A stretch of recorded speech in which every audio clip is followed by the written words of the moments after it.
Hi, my name is Wendy Harbor. Before I worked for the Disability Services in Minnesota, but now I'm a master's student and I am pursuing a teaching degree in Minnesota. I'm going to discuss universal design today.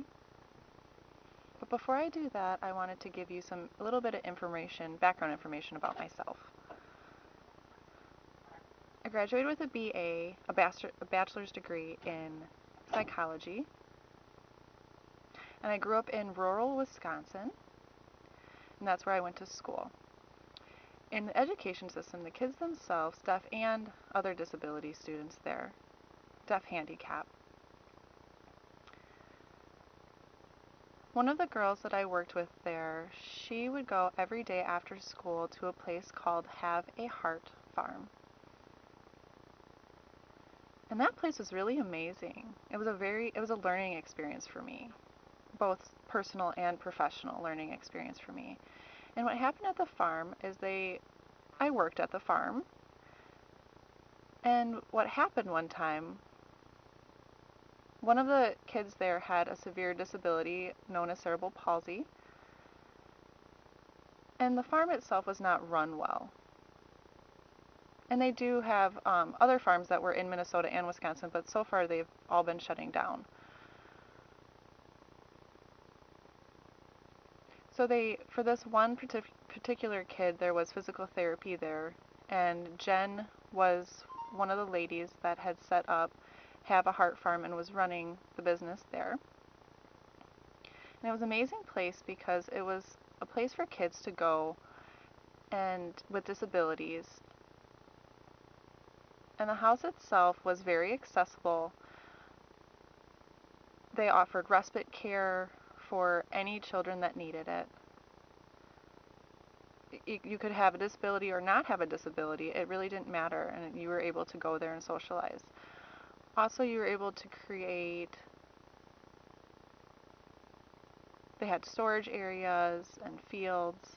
It was a really beautiful, amazing place for the kids, especially with the kids with disabilities. And the kids would go to the farm, and they would have some speech therapy, physical therapy, occupational therapy. And it didn't feel like a hospital or a clinic. It felt like a farm. It was a place to have fun and to play. And then the kids themselves didn't realize they were receiving therapy. It was more of a fun place for them. And really off topic, all the kids with disabilities, the brothers and sisters, they wanted to go to the farm too, whether they had a disability or not. And they wanted to go to therapy with their brothers and sisters. So it was really a special place. One of the creative things there that they had was a swing. It was not only a normal swing, it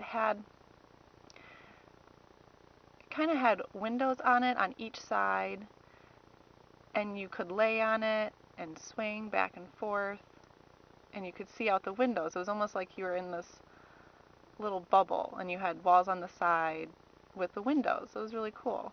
So it means if the kids were walking, they were fine and the floor was warm. And it's important in Wisconsin because, in Wisconsin it's cold. So anyway, that was my first experience with universal design, because that farm was for all kids, for all children.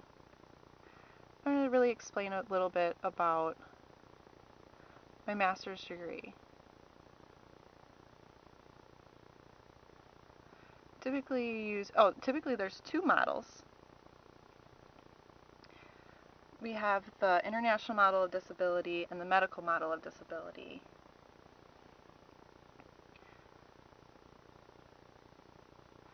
So really that model is wonderful because it says the disability is not a big deal. Like maybe colorblind. And inside it represents that there's really nothing wrong with you on the inside, maybe just an outside physical disability. Or like if you're in a wheelchair, or you can't get stuck, or you can't go inside because of the stairs. And it means that there's a problem with the environment itself, not with you, because you're in the wheelchair. So that's that model of disability. The other model of disability is called the medical model of disability. And that's really an old-fashioned perspective on disability itself. It's always related with negative things and health. It means there's a problem with the person themselves and they have something wrong with them. Really, those two models are comparably help us discuss disability. And it's a little bit hard to forgive